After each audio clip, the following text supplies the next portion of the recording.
So, Spencer, our last of these catch-ups. First of all, let's just reflect to the bank holiday weekend where the result maybe wasn't what we wanted on Friday, but then we came back and had that record-breaking victory against Hampton and Richmond on Monday. What were your thoughts of those?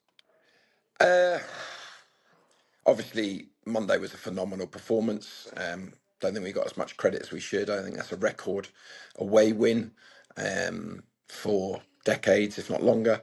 I thought we were fantastic. I think, truth be told, we could have potentially should have scored more.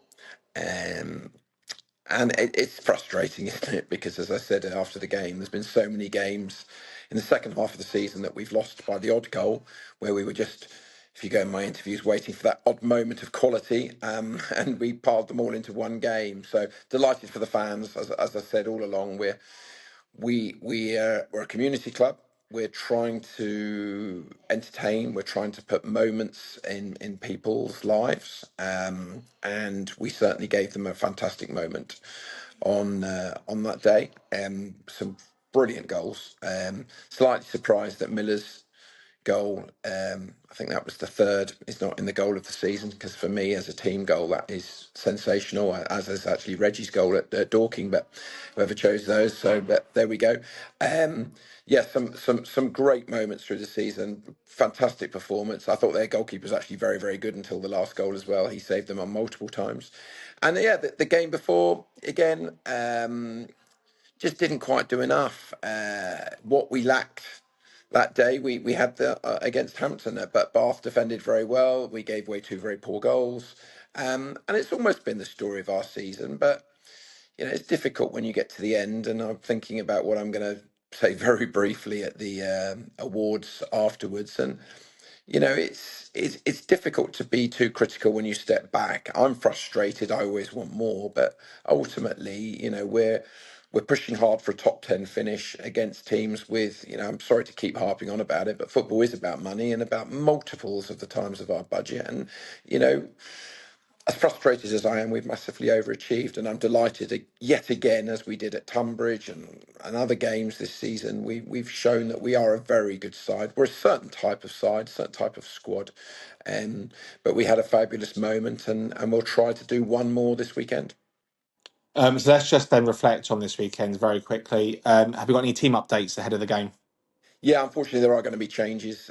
We've picked up another couple of injuries. So look, it is what it is. I was worried we wouldn't have anywhere near enough players to finish the season, and I didn't want to show the competition any disrespect, certainly in important games. Now this is a dead rubber, so that's good news from that. But we're very light. And with other circumstances as well. But look, we've got to the end. I've no idea what Maidstone are going to do. There's two schools of thought. They put the whole team out because they want to keep momentum. Another school of thought is they rest 5-6 players because they're going to be playing in the playoffs on Tuesday or Wednesday. So, but it's an exciting day. The club's putting on loads of events, which is fantastic for fans. So that's why they should come. Last time they're going to see us for a couple of months, but we've had a really good home record this season. One of the very best in the league for wins.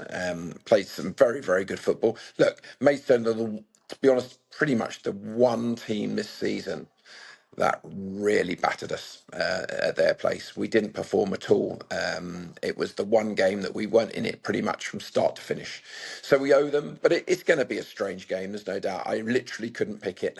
Are we going to start scoring from everywhere with fantastic team goals and individual strikes, or are we going to be one of those days where we could be playing to midnight and not score? So something to look forward to. The weather is fantastic. We've got, as I said, family days on and events, so we'll look forward to one final hurrah on Saturday. As you mentioned, it's kind of like our final hurrah for the season on Saturday. How would you sum up the season based on how it's all gone?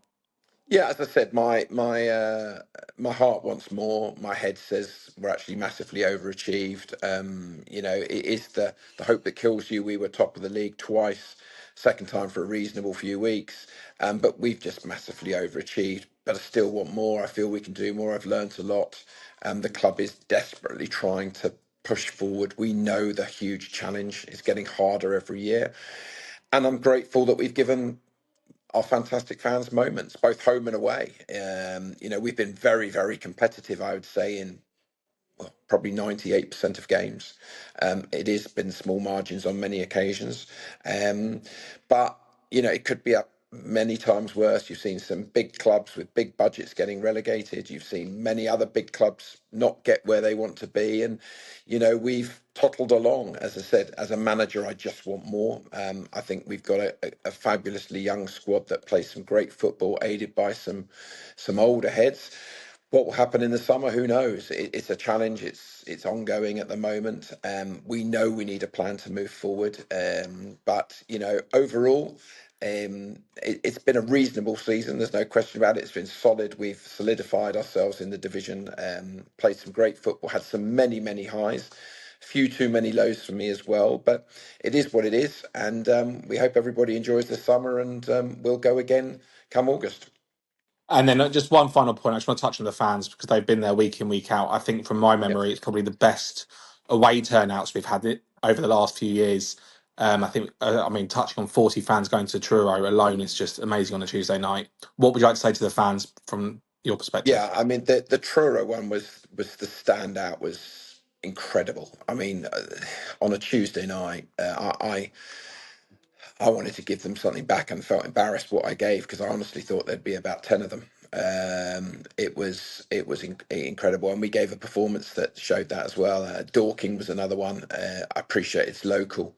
I appreciate it was Dorking's Cup final, so for Mark. So we're glad we took a lot of people there, and again put on a really good performance. We're frustrated we didn't win the game, but there's been lots of moments, and the fans, as you say, particularly away from home, have been great. They've been vocal. I'd almost like a little bit more at home on the vocal side, but you can see the amount of families and children that are coming in, which is great. It's growing, it's steady.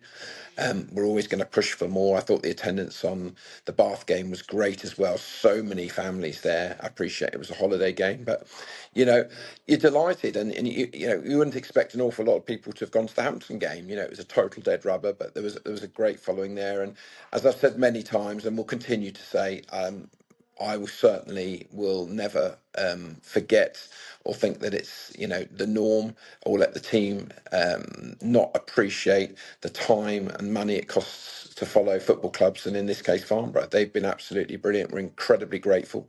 Thank you, and we look forward to one final match tomorrow, and hope they all have a wonderful summer, and we see them again as we progress to the next season. Cheers, Spencer. Well, all I can say is thank you for a great season. I hope you have a great off season, and I'll catch up with you soon. Thanks, Mike. All the best.